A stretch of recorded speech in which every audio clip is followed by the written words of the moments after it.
They're prescription. These?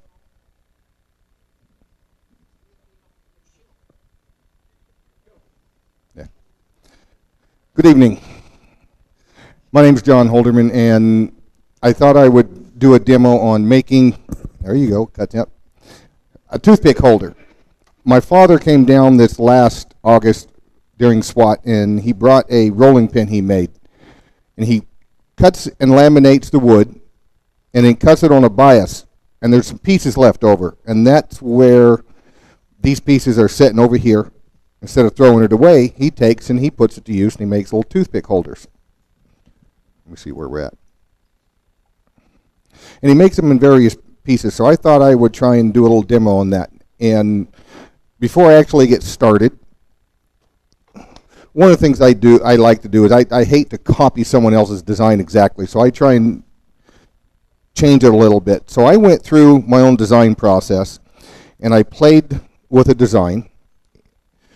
Kind of went ugly, and this is too short, it doesn't hold any toothpicks, so either you got to buy smaller toothpicks or just decoration, right? Well, I thought about making a little pump out of it. It works real good.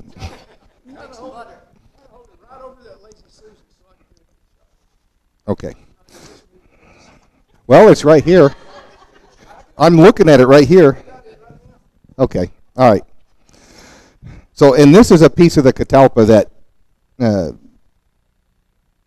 Kevin Bassett gave us.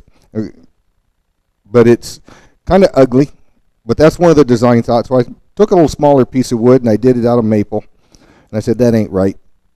So I played with it, and then I came out with a piece of silver maple that was a little bit broader, and I thought I got a pretty good design out of it.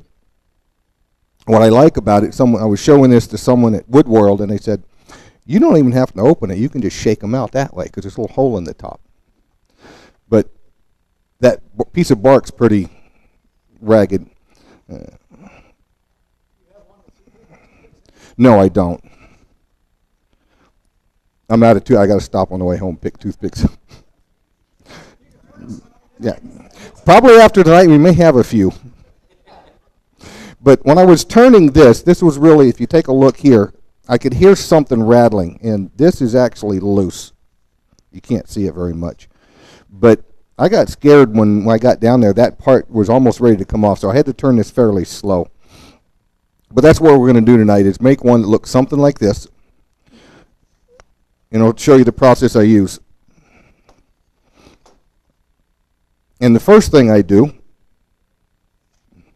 is I take a piece of wood that's about 6-7 inches long, and I'll round it between centers, and then I'll take a little piece off here. You need it about 4 1/4 inches for the height of the overall height when you're done. So I'll cut the lid off, and we're going to start with the lid because you need to cut the little piece in here, the little ridge, that's got to set in here. And before you cut that, you need to know the size of the lid. So we're going to cut the lid first, and then we're going to do the body.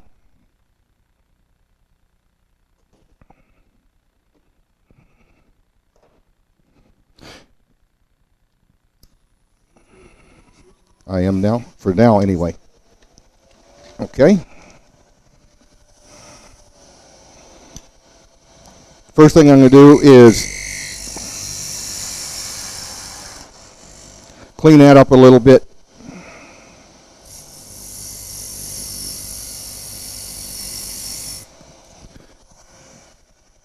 And what I've set, if you take a look at my calipers, I put these on a grinder and rounded them off. So when I place them up here, it doesn't catch and it doesn't throw it at you. I'm glad you people in the first row are probably happy about that. But I've set these for 1 3/4 inches.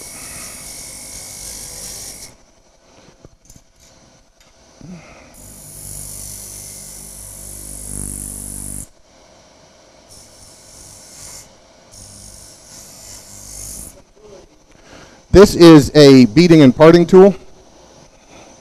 It's a 3/8 inch wide. You can use a parting tool. You can use anything that cuts. You can even use a skew.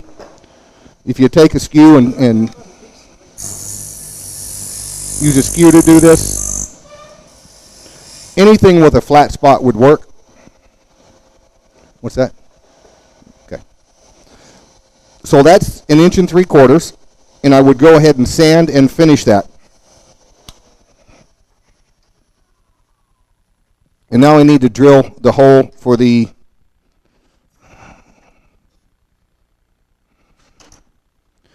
there's going to be a piece in here that sets this way that holds the little toothpick holder in here. So I'm going to drill the hole at 1/4 inch for that, and I'm going to drill it all the way through, and so I can put the finial on the top. Do that all right now. And what I did is went down to CDC and got me an end mill that's 1/4 inch. These are nice because they're not that long. They're easy to carry. You can put them in your pocket. They got little holders. And since they're machine equipment, they're a lot more accurate than a regular drill.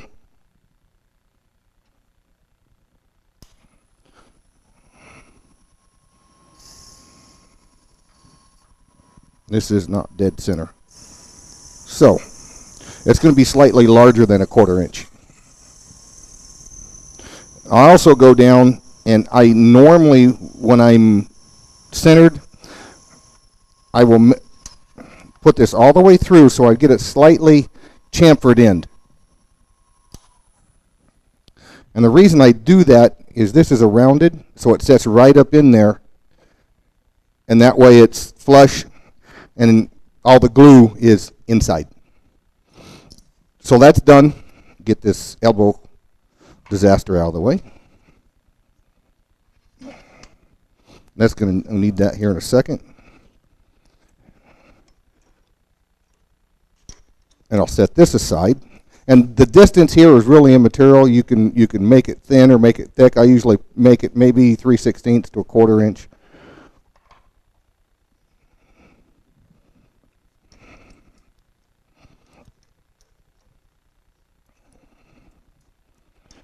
Then on the body,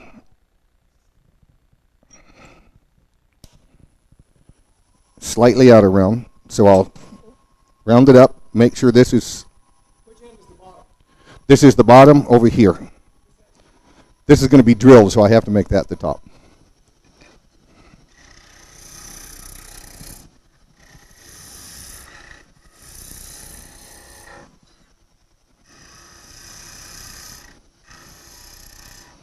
Okay. Where's my... There it is. You need a Forstner bit with an extension on it, because it's going to go in about that deep. All right. So I've got a line here. You can barely see it. I'm going to have to bury this thing about that deep.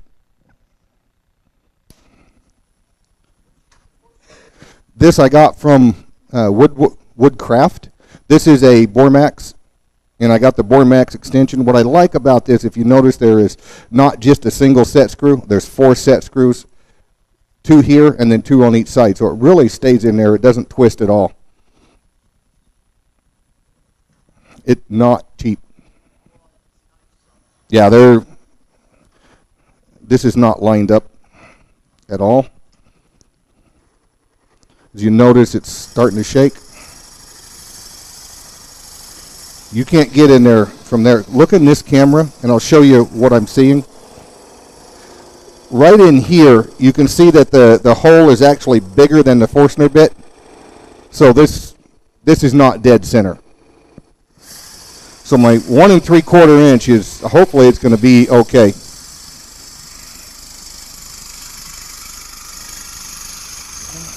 When you're drilling with a Forstner bit, you want to drill slow. You want to keep this somewhere around 500 RPM. You don't want to go much faster than that. And you want to keep backing it up. Clear this out. Don't let it get clogged in there.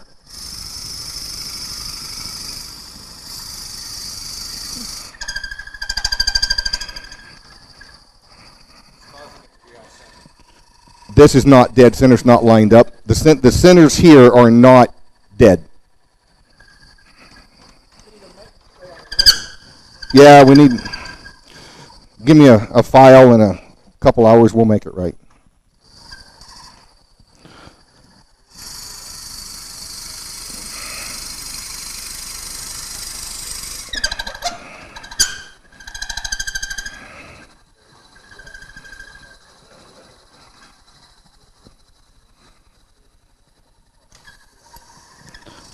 And we'll clean this.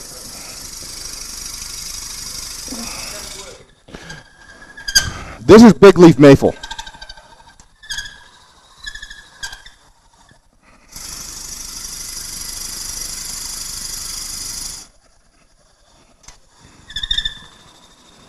When you back this out, if you do it like this, hold this. If you don't, this will come out of the tenon, the mortise too.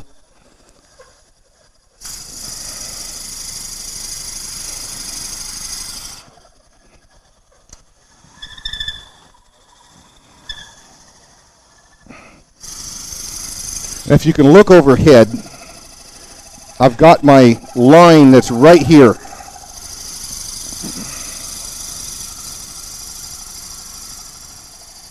There's my depth.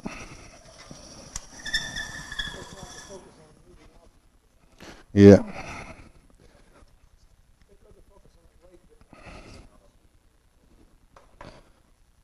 Now I'm going to remove this because I need to get in here and clean that inside up.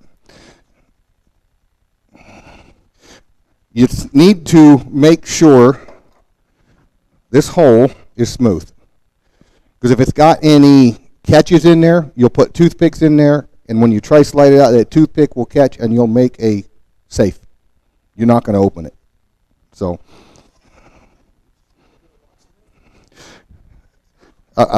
you can go to your wood shop and get a saw, or get an axe. There you go. Get some of that fungus he was talking about. It'll take care of that problem over time. But what I'm using here is this is a tool that Cindy Drozda designed. It's a negative rake scraper. Right over the piece. All right. And what I'm going to use is this edge right here. I want this hole to be as smooth as I can get it, so I'm going to try and run this down the side.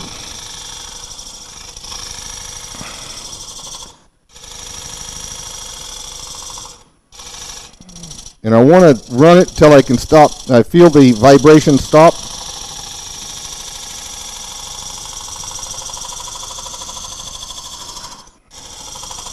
You can tell that, get down to the bottom, you can see the shake in the tool.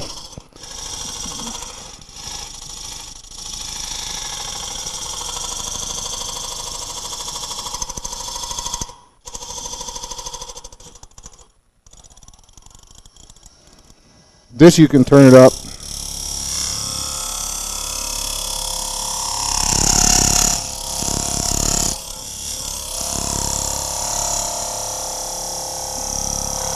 Okay. Then I would also probably take some 120 grit sandpaper and get in there and just sand it. Make sure there's nothing bad in there. We won't do that tonight. Then I need to fit the lid.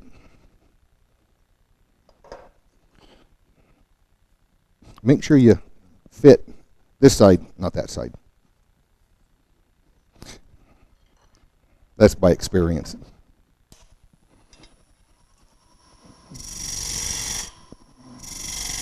And I usually only take a small chunk out of this until I get it to fit. And I want a fairly tight fit, because I'm going to put the lid in here, then I'm going to bring the tailstock up here, and I'm going to put my shape with the lid on it. And this is where I decide a couple things. Am I going to have the lid set in the center like this, or am I going to have the lid like this? So if you've got enough wood, I don't have a whole lot of wood on this piece. Let me see if we can. There we go. You can see this is not real thick here, so I don't have a lot of wood to play with. So I'll probably try and do something like this, where it's got the lid actually sets inside.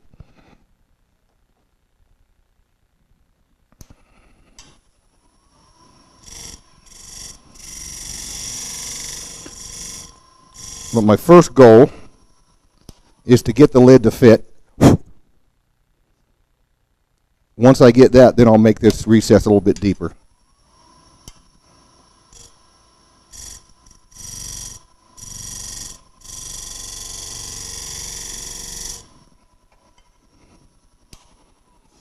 And this can be a tedious process.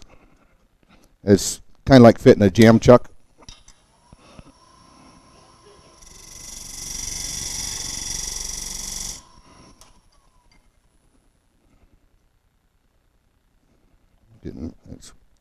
All right. It's a little tight, but it's there.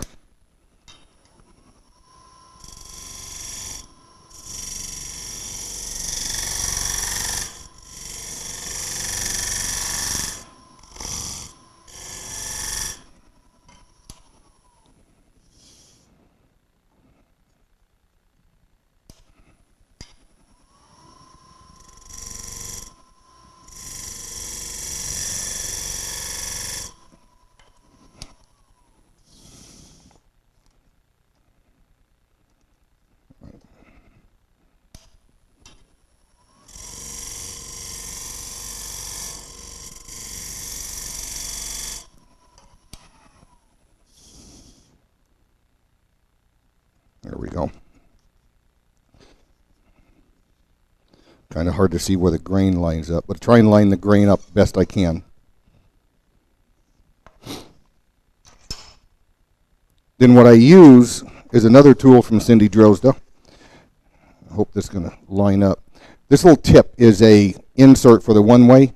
It fits in there, and it actually, it's better than one-way tip for this because it's a little wider and it sticks out a little more for it, so it protrudes. Yeah, this is okay. Now what I can do is shape the box.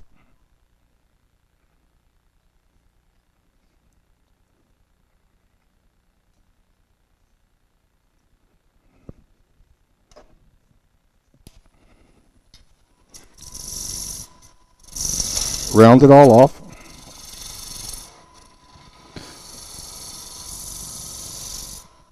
And this is where I think I've got a little more to go. This here is not setting in there right. What was that?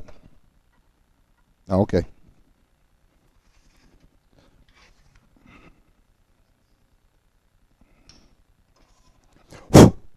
Make sure your shavings are cleared here because it will get it out around your lid.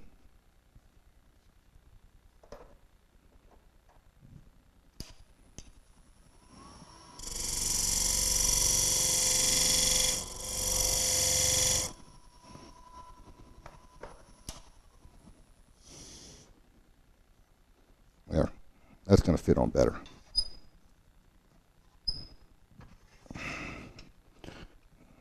Is Hugo here? Is Hugo here? We talked about like this. Okay, lathe maintenance.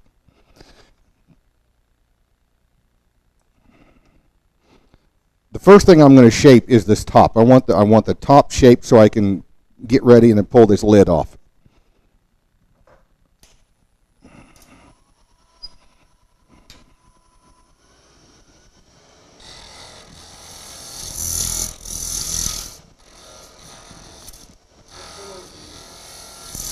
What's that?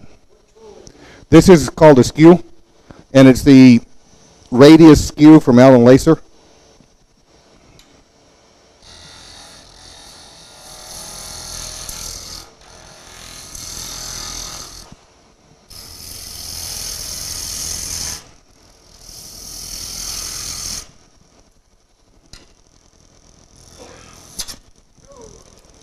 That happens from time to time.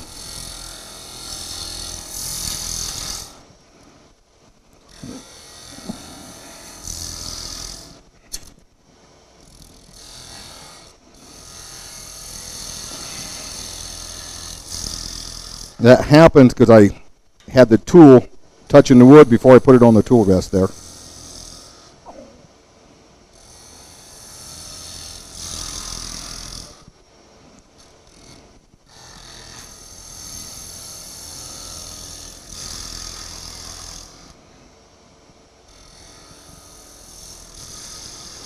What I'm trying to do is whittle this down so that the lid is recessed inside.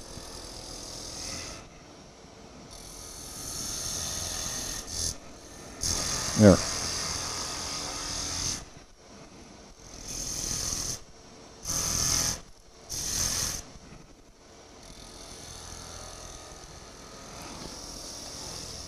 And this, little burn mark in there.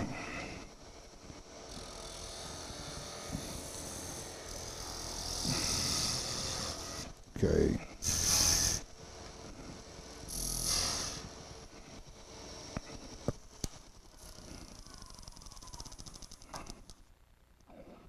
I need to clean that up a little more.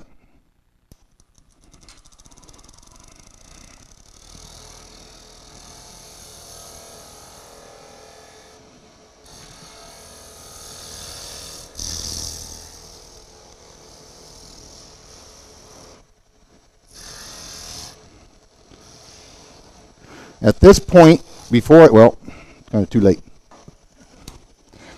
I'd get this down as thin as I could, and I would normally sand this right now.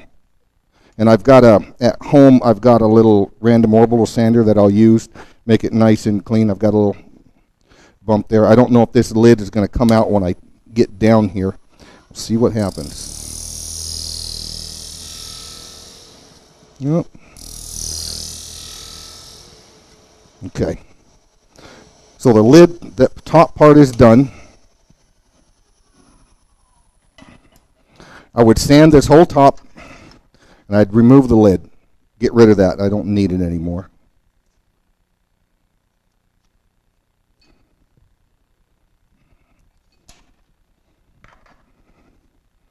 And then the rest of it's just basic shaping, but I want to make sure of one thing.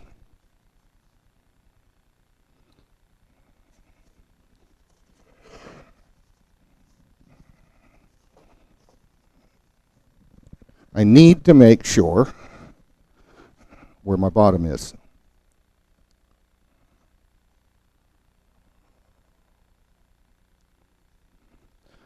That's the bottom of the inside of the hole. So the bottom of my piece is going to be about right there.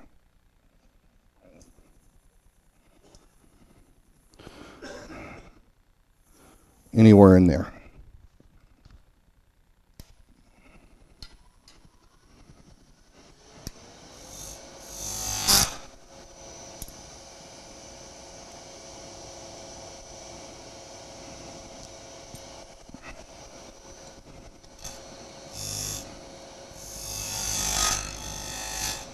Okay.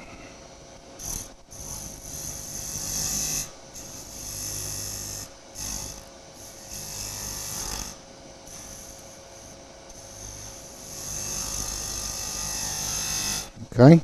Now, you notice that I had some skew marks in here. We're going to get rid of those slowly.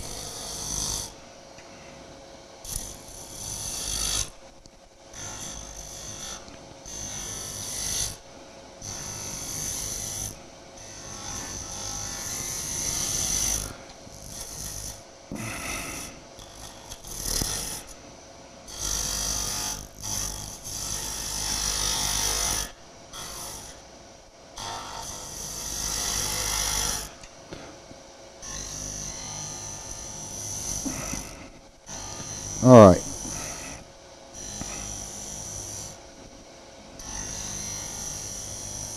Now I'm going to make this more like a peanut shape. It's a shape I've come to start using. What I've done is I've set another set of calipers at 2 inches. That way I leave enough room in here so it's got a little bit of strength to it, but I don't go all the way through. So I test that every now and then. Since my hole is a little larger than 1.5 inches, that should give me enough room to do the shaping, the sanding, and leave strength in there.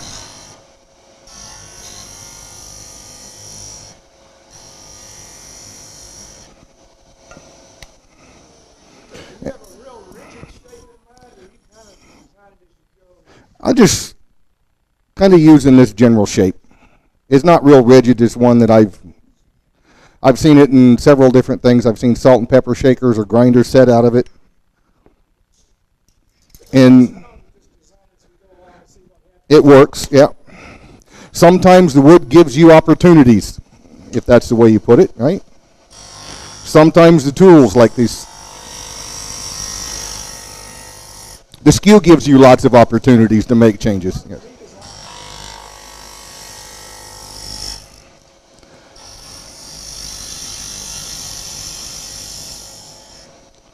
But the one thing about the skew, it usually leaves a really nice finish on there. So I've got some ways to go, but I'm not going to bore you with all that. But the general shape is there.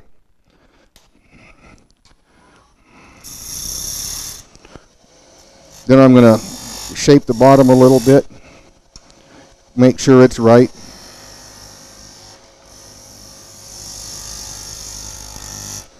That'll work.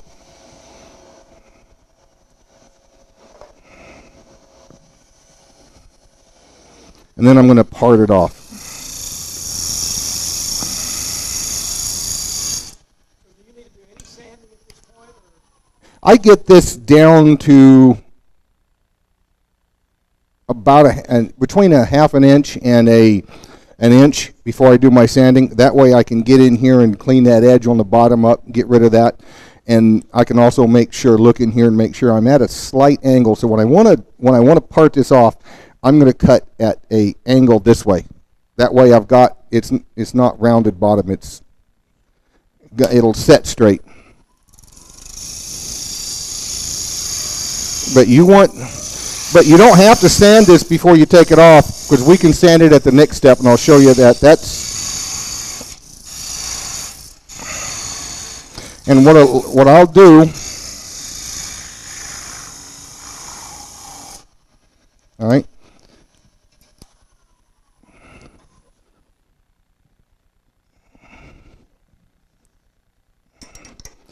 Now the next piece of wood, this is no longer usable. Where'd I stick it? Aha. This is a piece of very soft pallet wood. You need to make sure it is perfectly square before you use these jaws, or you put it between centers and you make a dovetail tenon if you got dovetail jaws. I like these square these profile jaws from One Way. They're real good for these square pieces.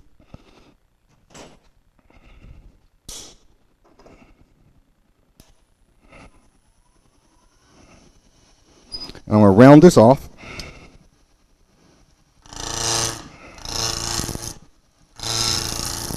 And square the end up.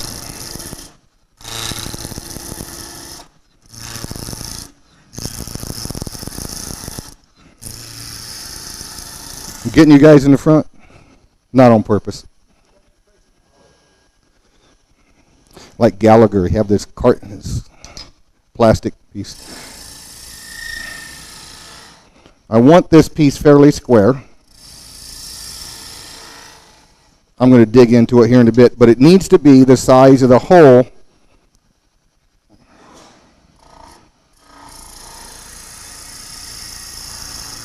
Okay, and that's good enough.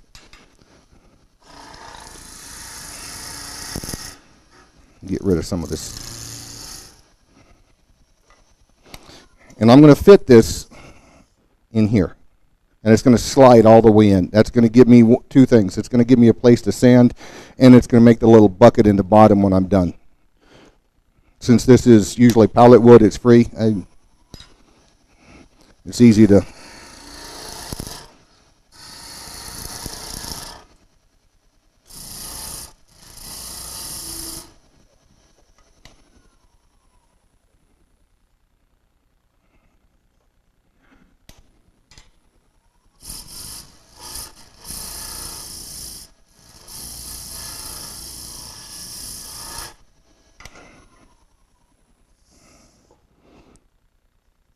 There. So that's just about the right size.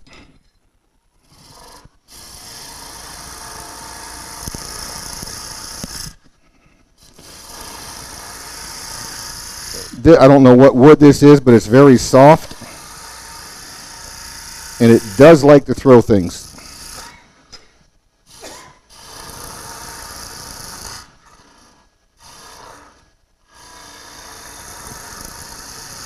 Okay.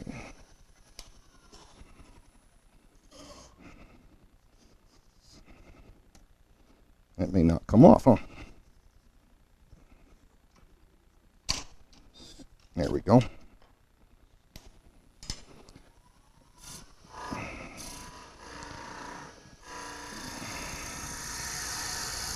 Okay. I want this a tight fit, so I don't want it real loose, but there we go. It doesn't have to be much more than that. Then I can bring the tailstock up.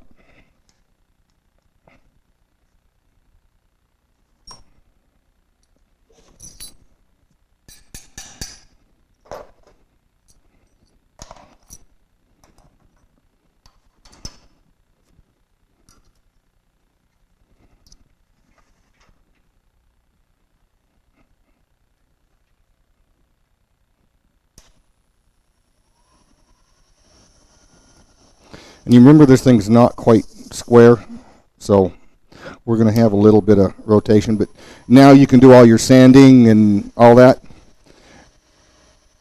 Finish this little into it, which we're not going to worry about tonight. But that's when you sand it. You do your bottom, clean that up, and you'll end up basically with that.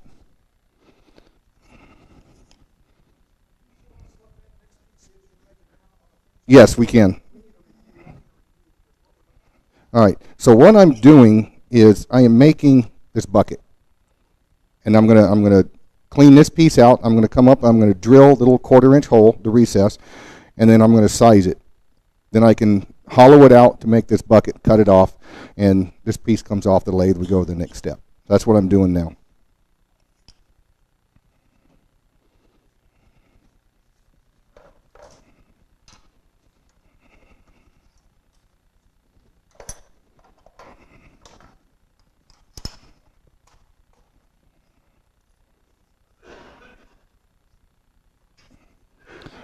And again, this is going to be a 1/4, a little bit bigger than a 1/4.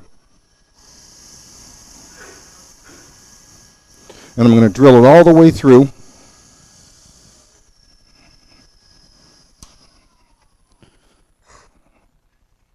Since this is softwood and this is a short piece, that doesn't hurt that much.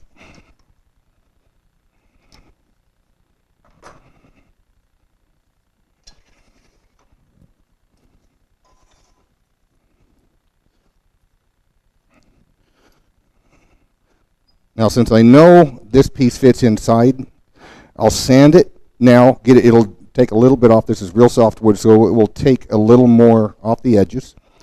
Then I'll take my beading and parting tool.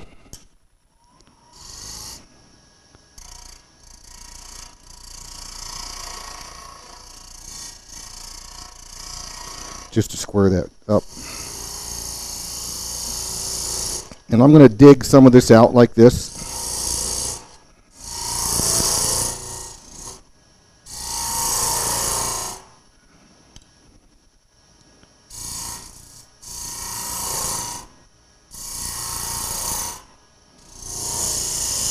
And I'm digging it in stages because this edge here, if you try and dig it all the way, this is going to come up and bump the outside and it's going to push your tool in. You're not going to get a clean piece. But what I'm trying to do is I'm going to make it about as deep as this bevel.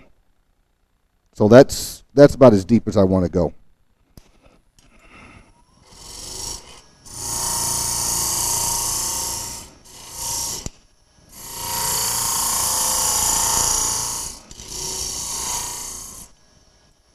All right.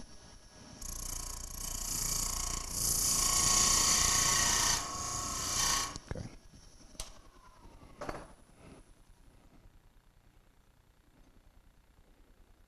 Now I'll sand that. I want these edges, don't leave these edges sharp, because if you get in here when you're cutting, they will cut you. So sand these round them off. and then we part it off.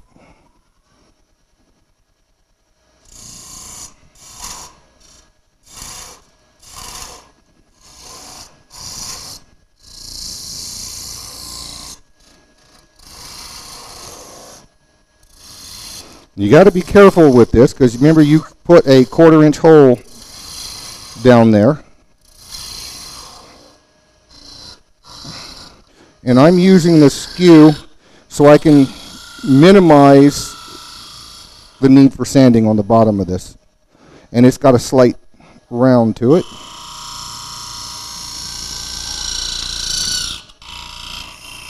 There we go. Where's my, there it is. Take your little 1/4 inch piece, clean that out. And then you got your little bevel there again. This is not real clean wood, so.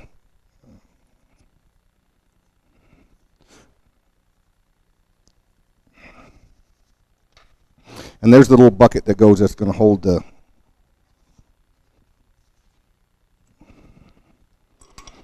toothpicks.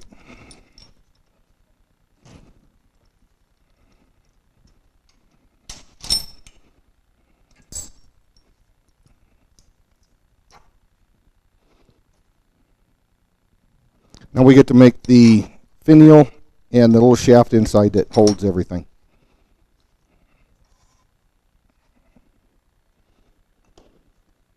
Got some mesquite here. What's that? Which? Yes, they are 2 pieces. I do make them from the same type of wood. Well, this is mesquite, which is fairly popular around here.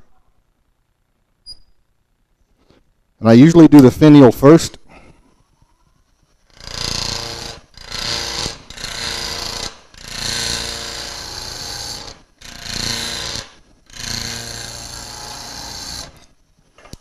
I think I'm a little high.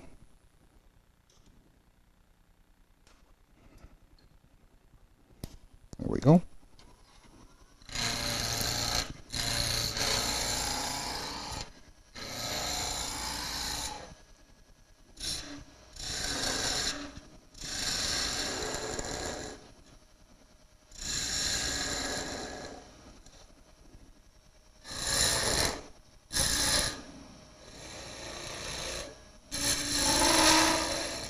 Yeah, this is a little longer than I normally use.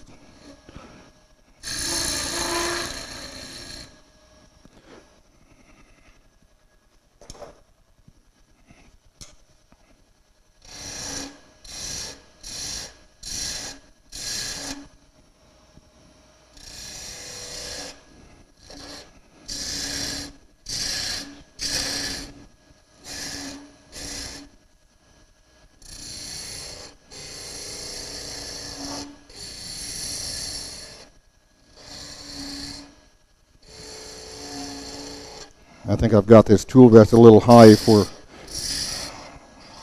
but we'll make do.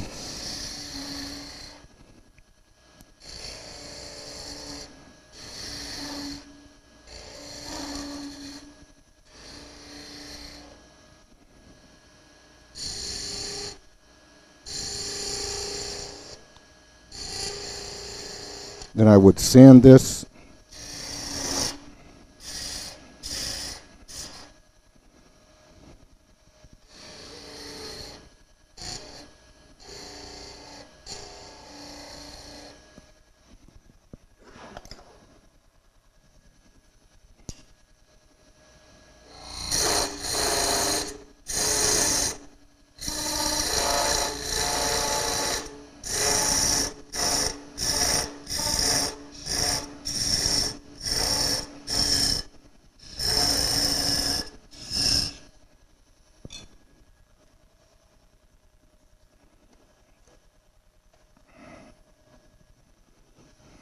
In a lot of instances, I would have a tool with a wrench with a ground off piece in here Because this is so long and flexible, I don't want to do that. I want to come at it from both sides. That is a 1/4 inch wrench. We'll get that in a minute. Then what I want to do is I want to make sure that that is undercut.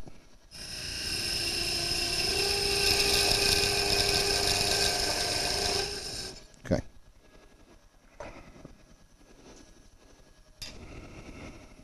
Then I would sand it. And if you want to put a friction polish on it or some kind of finish on it, you can do that now.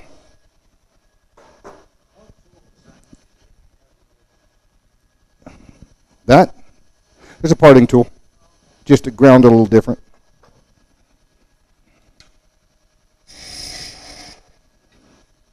I like to use a skew for these little pieces to part off with, because you don't have a little button at the bottom when you can't sand out when you do it with a parting tool. Makes a nice clean cut, and that'll fit on the top. The lid is where it's going to go. But now we get to do the other piece. The first thing I'm going to do is I'm going to make sure it fits this piece here.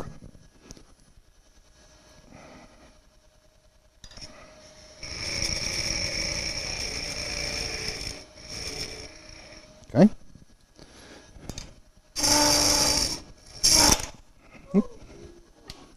Yeah, this is a little bit longer than I normally use, but see if we can get it back in shape. I don't have a shorter piece. Well, I do.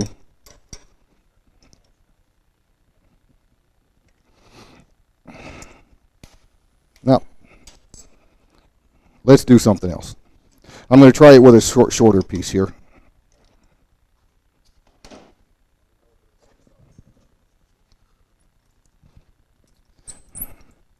There. We'll try one of these things. These work great for pins, and I've made finials for Christmas ornaments with them. So they're really pretty, so we'll try that. First test, though. Is it long enough? It'll work. And for the piece that sets in here, the finial and the stem, I use the same kind of wood, but I usually find scrap wood. I don't really care what kind of wood it is. Yeah, well.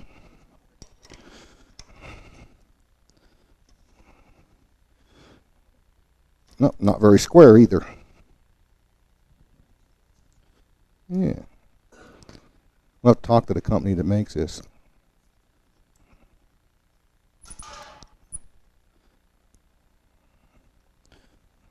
Nope, that's not. Well, maybe. Tighten it down.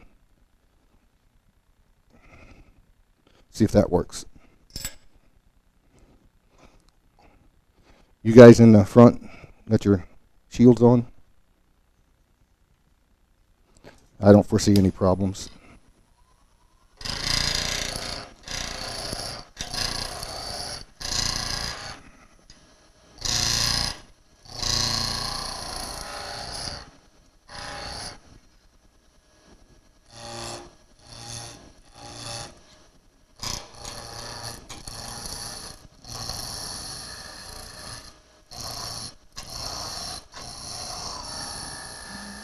Yeah, I think this will be okay.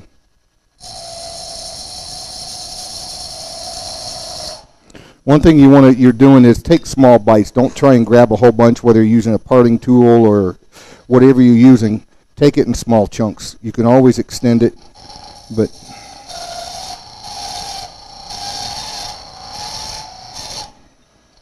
there we go.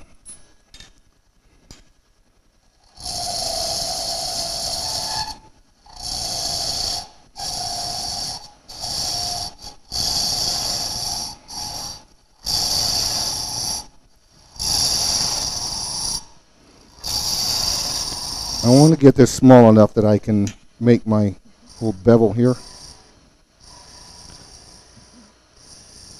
There we go.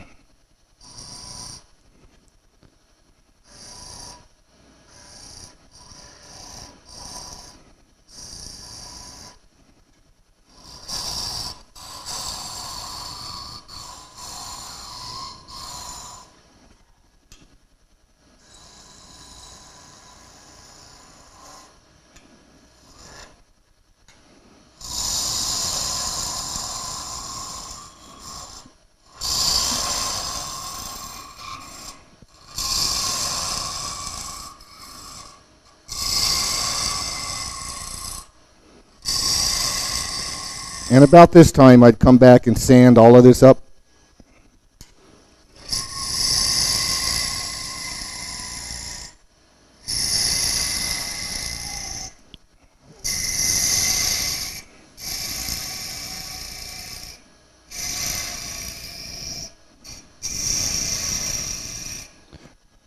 Next thing I want to do, 220, 240. On something like this big leaf maple, I may go as far as 400, but I don't, 320, 400. I usually don't go much more than that. There's my pencil.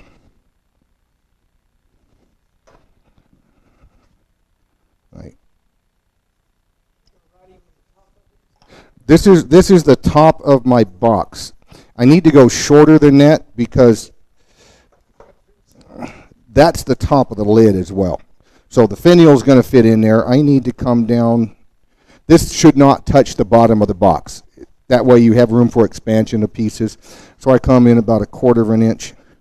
That's the top of my, let me see here. I can even go a little smaller than that. I come, well, maybe 3/8 of an inch shorter. And as long as there's room for toothpicks, the length of this is really immaterial. Then I'll finish it up.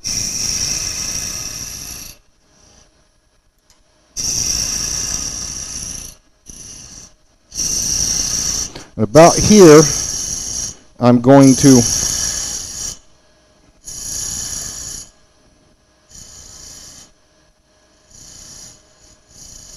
make my bevel. That's where I'm at for marking. And I'll clean this up.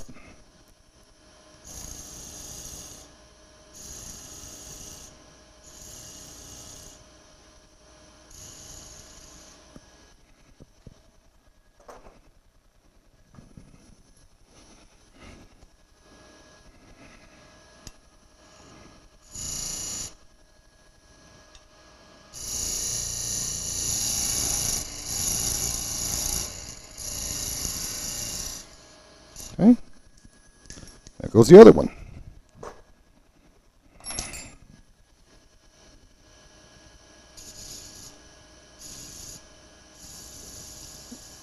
Okay, again, just line that up, sand it.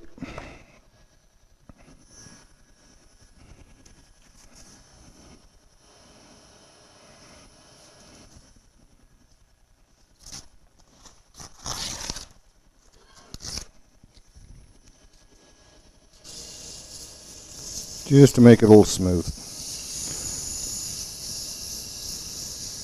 What I really want to do is just get the tool marks out of it.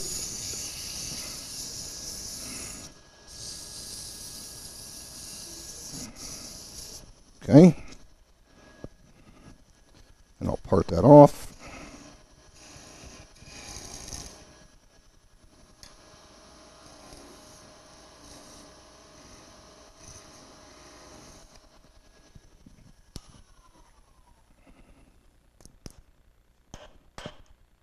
Okay, fits.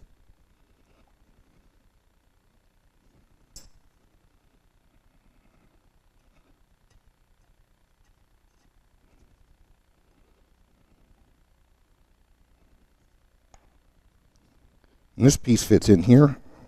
I didn't bring any super glue. That fits on there. Slow that down and do that again. Yeah, I will. I got it. Need a high-speed camera. Okay. There you go.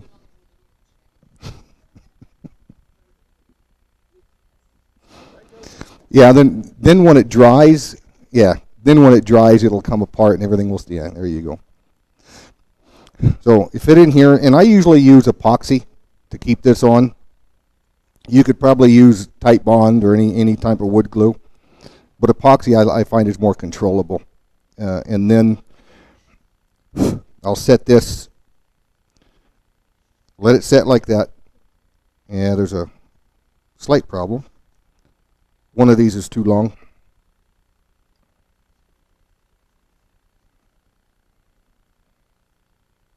I don't know if I can shorten this. The good thing about a lathe is you can take a sanding disc, one of those 2-inch sanding discs that has a little piece that sits in a drill bit, lock it in one of these, grind that little piece down until it fits. Real quick and dirty. And then glue that together, and there's your box. Well, it was. That's what it looks like in the end. Ah, thank you. And there you have a little toothpick holder. Sanded and pretty. There you go.